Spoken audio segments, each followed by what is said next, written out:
There's a strong tradition of famous photographers snapping artists. Cortège and Chagall, Cartier-Bresson and Giacometti. This is Len Grant. He's 28 and he's a keen amateur photographer. For the best part of a year, he's photographed painters and sculptors, all working within a mile of each other in the centre of Manchester. He takes all his photographs in black and white, which, some would say, is dead arty. And that's exactly what Len called a recent exhibition of his work at a photographic workshop called Counter Image.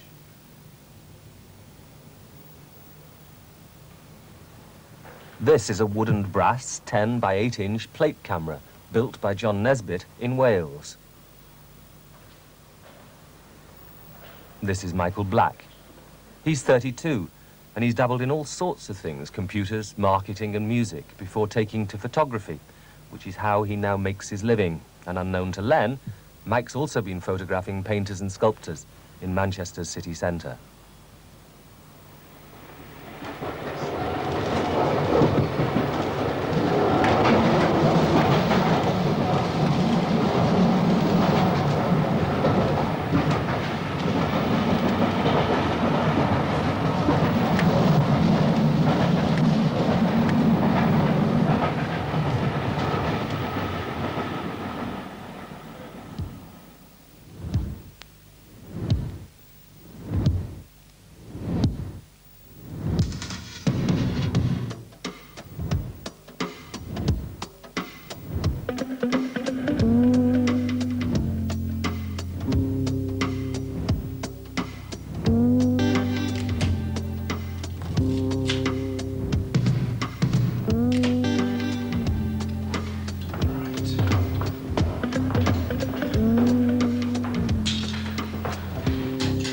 Carry on doing what you're doing this year. I'll take some Every man must have his castle and feel a hand caress his knee. This is quite nice when it comes through, yeah. Yes, everybody needs a good friend. Can I just have one of you to give their secrets to you. I too am no exception.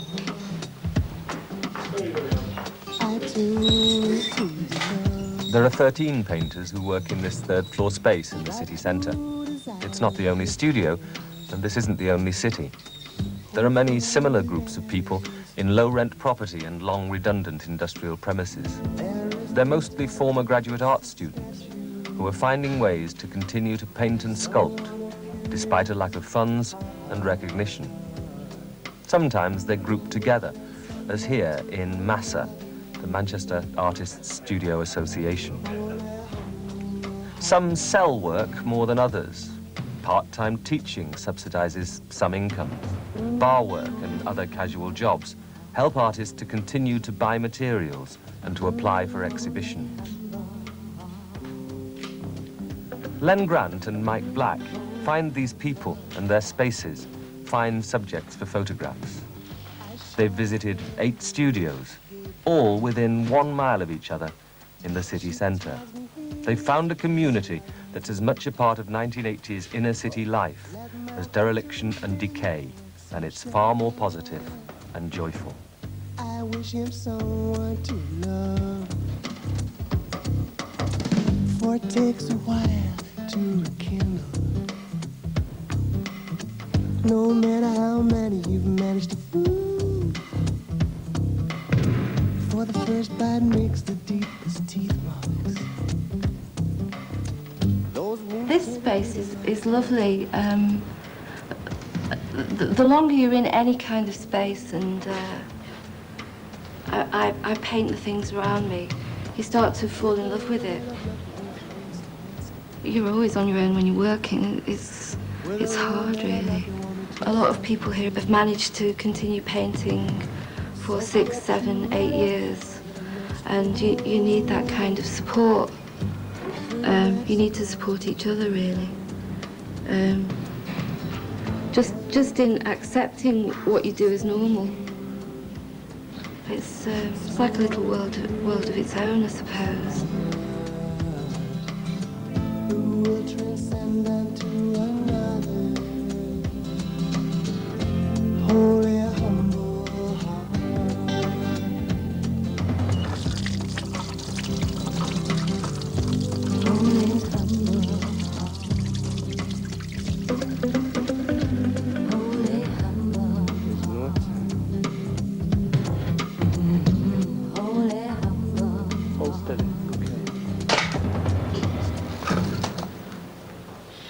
the skylight. And again. How long have you been here? 2 years. 2 years. Yeah. Just again, straight up me. There was a Hans Hofmann show at the Tate, and it was like a voyage of discovery. It was like learning it all over again. I'd been painting 7 years and suddenly understood what abstraction was about. And it was very much to do with very thick paint and very thin paint and that sort of quality and colour, and you know, and that's my thing, but it's how you approach it. So that's what I'm working with at the moment. I did try and make a hat 3 times actually, working night and day. The first one. Where do you draw your inspiration from? Yeah, are you influenced by other people, you know, or just influenced by what you see? Bits and pieces. It's quite often things you remember, just bits of landscape and stuff. That's quite nice. How do you get such strong colours? I don't think of them as being strong colours in the paintings, but I suppose they start off by pouring. I pour straight onto the canvas, so it's sort of stained to begin with. But in comparison to what I was doing before, they're quite subdued, really. It's the vivid, very, very vivid. So I think I've taken a lot of colour out. I don't think there's as much colour in them as there was before. I needed to photograph people in certain environments for my own use, portfolio use. As I got involved with people, fine artists and things, I realised there was more around doing it than I originally envisaged. And I thought it was a worthwhile project. I think it's a very important time at the moment for fine artists in Manchester. And I just think it's worth doing. That's one of the reasons I do it.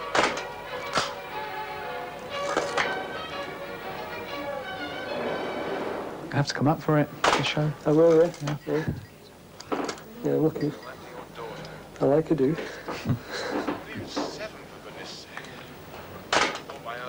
you sell much work? Not really. Small work, not large sculptures. Not at the moment. Commissions? Yeah, had a couple of commissions, some in Manchester, but they're very rare. Very lucky to get them. But Yeah, it's true. I work at this scale because I enjoy working on that scale. I mean, I'd like to go bigger, obviously, and the only way you can go bigger is through commission or somebody being able to afford to fund the size that you can do that. But I mean, I enjoy this size. It's you know, human size, my size. That's why I work that way, not because of any preset way of getting any results.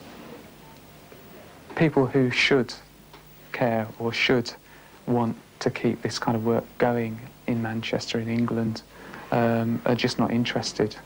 And the anxiety is that how do you make these people see? You know, how do you make these people come and say, look, this is worthwhile. This is for you. It's not just for me. This is going to be important perhaps later on. You know, why don't you, not just my work I'm talking about, but generally, why don't you see what's going on around here?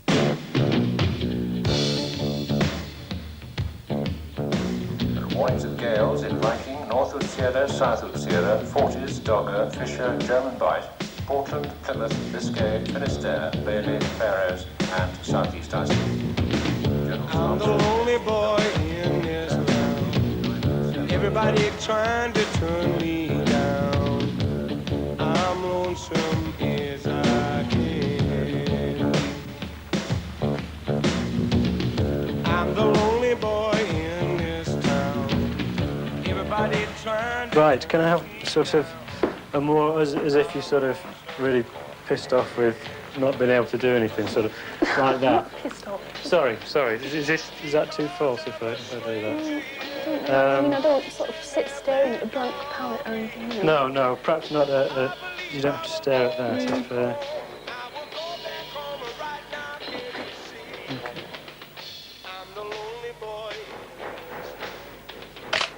That's fine. Right, I'll just leave you to get on with doing whatever you do while I just set up this one from here. Right. Okay, which I need the other lens for. I think I might ask you to sort of hold that for a second, actually. Can you just do that? Because it's such a wide-angle shot that I'm not seeing much of you. When it's in the frame, it's only going to be, you're going to be quite small. Okay. So if you could just do what you're doing there, like putting that nearer there. You want me leaning over like that? That's fine, yes, thank you. And put that there. Yeah, that's fine. No, you don't actually have to put any paint on, Judith. I'm not really, as long as it looks as if you... Right, you just want me to... Yes.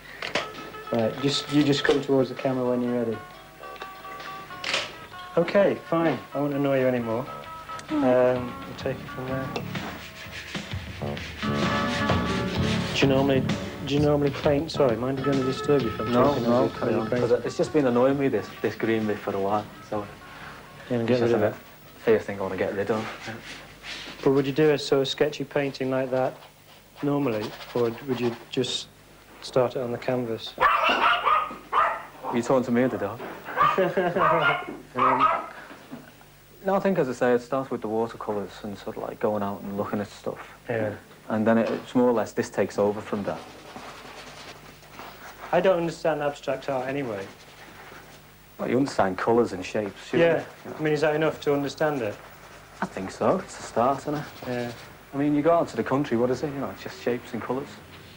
I wanted, like, a negative colour, anyway. The grey is, like, sort of like a negative to the other colours. Yeah. So, like, getting rid of that green, right.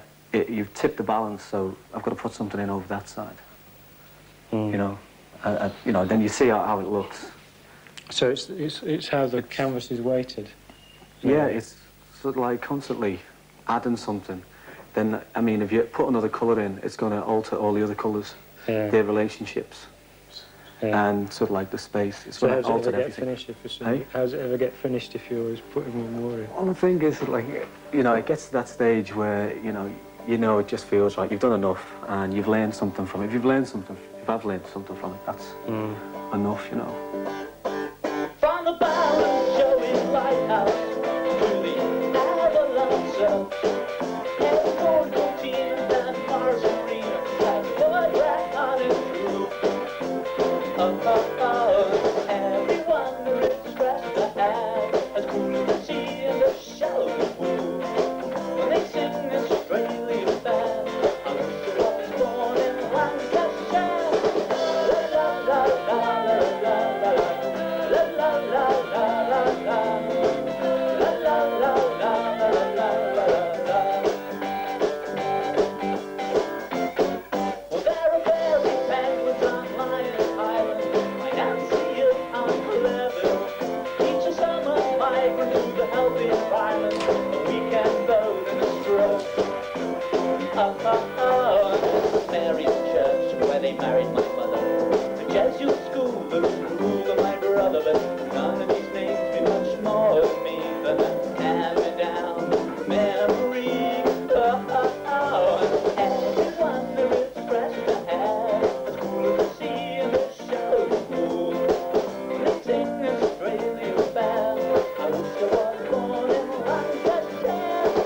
La la la la la la la la la la la la la. I wish I was born in Lancashire.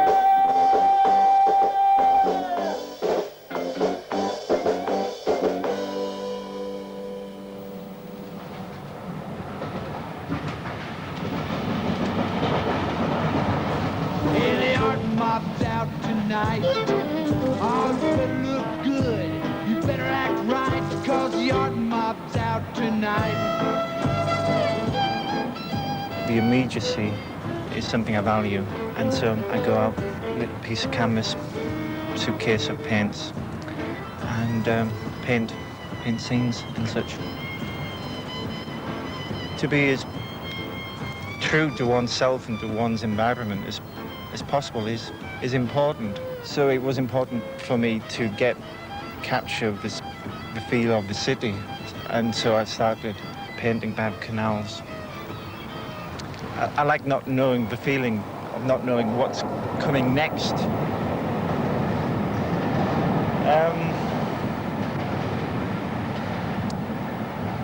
like an eccentric blues performer or jazz musician. You just don't know what the hell he's going to come up with next. If I could capture that feeling in my art, with all the erraticness that implies, well, then I'd be happy.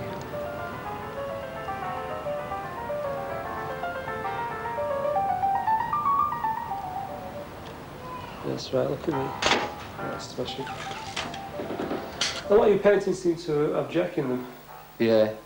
Does he influence you? Yeah, well, yeah, when he arrived, I thought, there's a kind of, it happens quite a lot that artists start painting their family straight away, very family-orientated pictures, and I was a bit sort of avoiding that in a way, but I just started drawing him one day when he was toddling around, and he gives an element in the pictures of movement and kind of activity, which contrasts with still life. Yeah, it does influence you somewhat, doesn't it? I think there comes a point where you can't really, you know, these things can't be happening around you and you're pretending they're not. Certainly not the way I work, anyway, what I do. It's all right to look at the camera, yeah? Yes, straight at the camera.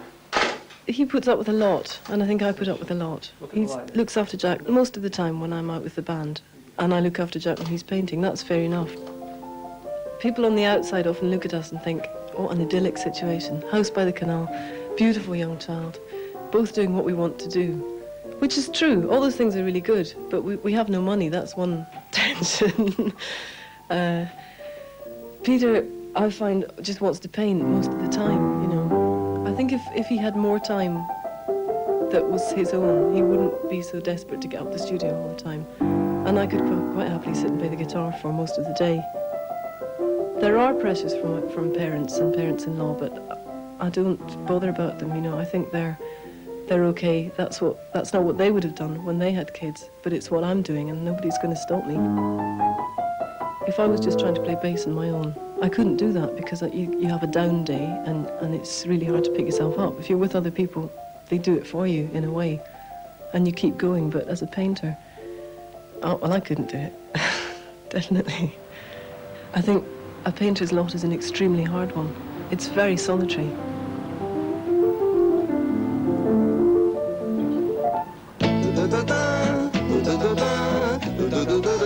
We are on the main street in Manchester, but just the extra sort of 20 yards down the road, people won't come that far to see the work.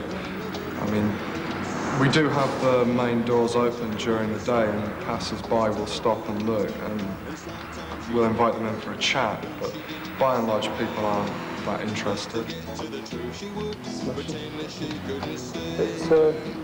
a bit more...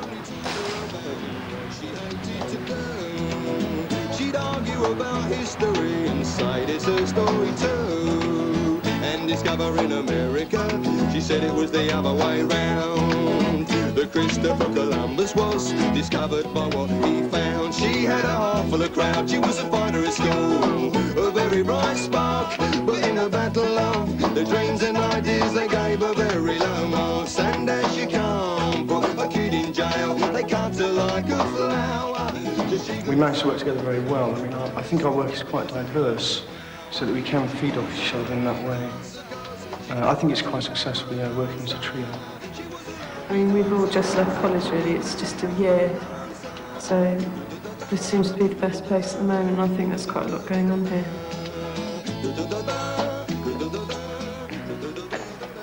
Yeah, I've got a good idea for that. That'd be quite useful. Are you necessarily wanting my face in it? Well, yes, at some point, Adrian, but on some of them I'm not that. No, because a lot of the time I'm trying to suss out this bit here. Things you do for a hobby. If you could just look at me for a second, and then I'll just... Look at you, yeah. Yeah, I just want to make sure it's in focus, that's all. This is the autobiographical piece. The wife and baby and me. Dancing away, being the happy family. We could take that piece out, as that's supposed to be you anyway, right, and actually put you in there, the same position as the sculpture. Right. Okay, now, without moving your wife, let's move this one out of the way. It is actually an impossible dance because his left foot, the one he's standing on, it taps up and down at the same time.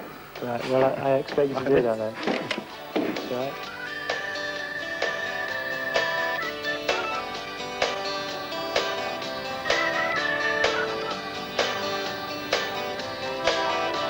I took time out to write to my old friend. I walked across that burning bridge, mailed my letter off to Dallas, but her reply came from Anchorage, Alaska. She said, hey girl, it's about time you wrote. It's been over 2 years, you know, my old friend. I think things can be far more relevant in abstract form. I think it's almost too much meaning in a piece of work can alienate, because you're expecting people to have an acquired knowledge, where if it's abstract, it's something from within, it's more intuitive, and that's how I'd like to reach people, intuitively. How long have you been sculpting? Oh. Hey girl, I think the last time I saw you was on me and Leroy's. The reason I use sort of a constructive method is very immediate. Stone carving, casting, all those kind of things are very long, laborious kind of processes, and they can be one step removed. So you can slow yourself up and speed yourself and things like that, and it's just it's more in your own control, in your own hand. Great.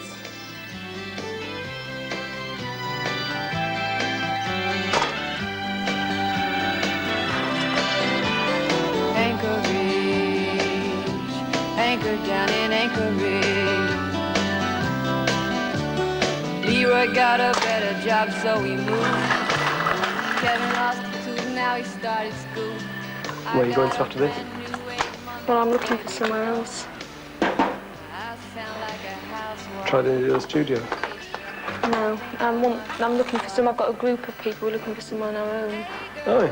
You know, like, well, a group studio, a bit like this. Forming a new studio? Yeah. That's a good idea. There is a future in my work as regards being a fine artist myself, as a photographer, not as a painter. Occasionally, by seeing painters' work, I think it has influenced the way I compose stuff. I make a lot of relationship between shapes in my photographs, just the way people sit, the way objects are placed. It's almost like a grand canvas with the painting. It's not a picture of a person, it's not a picture of a room. Everything is interconnected, and everything in the photograph serves a purpose. When I first started out, I didn't have any strong ideas about modern art or about art that people created around Manchester. I would visit exhibitions and not really understand them. I was always thought I was missing out on something or missing the point when looking at painting that perhaps was not pictorial, more abstract. And I thought, well, hold on, surely the penny's going to drop. The penny doesn't have to drop, and after 9 months I've realised that that's the case. Really, I suppose it came at the end of a series of paintings which I'd just been trying to get sort of strengths of the drawing process into the painting. Yeah. And build up a painting with lines and dashes, like you build up a drawing. If I was to take that as a landscape, then, and seeing different shapes as elements in a landscape, then that blue line perhaps on the right would be some river or streams. It ain't lonely at all.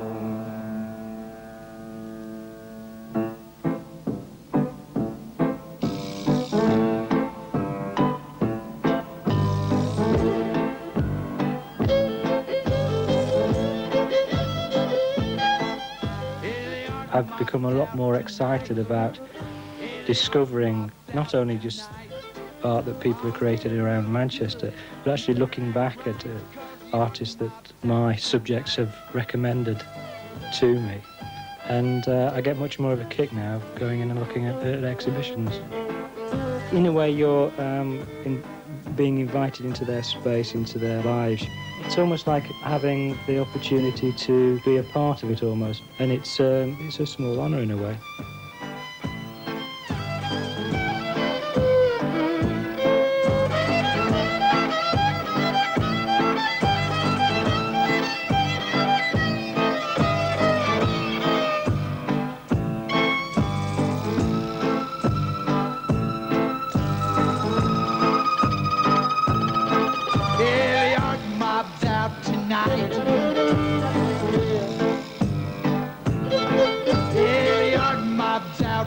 light to